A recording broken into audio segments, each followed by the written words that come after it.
Hello, I'm Matthew Way here. In this video, I'll be reviewing and analyzing a movie called By God's Grace, which came out in 2014. I first saw this movie on my Amazon Prime membership, but later went to IMDb TV. I personally would just pay the $4.99 to get the HD version of this movie, just not to have to watch the ads and you end up owning this movie. This movie is a modern retelling of Charles Dickens' A Christmas Carol. It starts off with Grace Taylor, who's the narrator of this story, and played by Savannah Reynolds, and she tells us she loves her big brother Chris, who is played by Cameron Dean Stewart, but she says he has an attitude problem. I'll go over several topics that I saw in this movie. Chris loses his family to a tragedy, which is that they are killed by a drunk driver. They all die as a result, and this event ends up breaking Chris.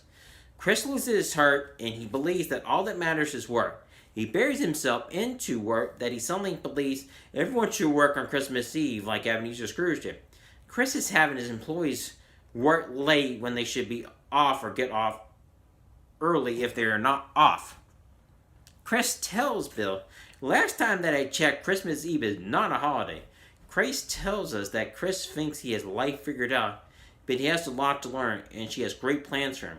Her plans are getting his heart back and help him to realize there is more to life than getting up and going to work. We all can be sucked up in the mundane of life that we forget what is important. Chris is focused on this deal with Trinity that he fires his best employee, which is his father's best friend Bill, and is the vice president's century heir. He's afraid he will lose the deal to Pacific West Air and that it will be costly. The man that runs Trinity asks him, do you think your father would be proud? This is a lot to ponder, to say the least. Before that, Chris was with Samantha Tipton, his best friend since they were small. Samantha is asking for help for the youth shelter and telling him that the youth home would be foreclosed if he does not help. Chris tells her he only invests in things that have a monetary return. Samantha tells him that there would be a return if someone believes in these kids.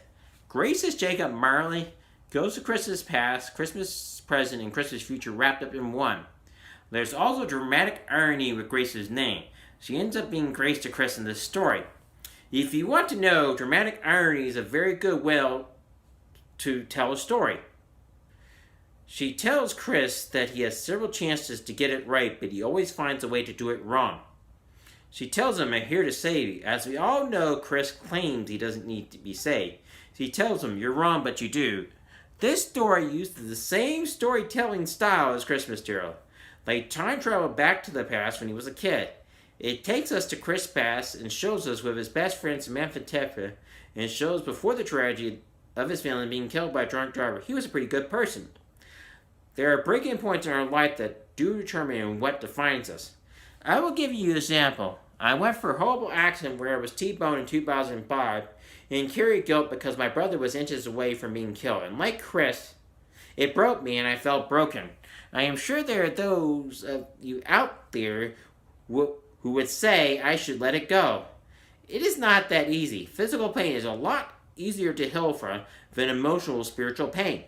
Chris ends up being emotionally and spiritually scarred after he loses his family to the tragedy of being killed by a drunk driver.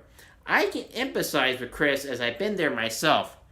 After the event of losing his family to the drunk driver, it was easier to push everyone away that he cared about and those that cared about him.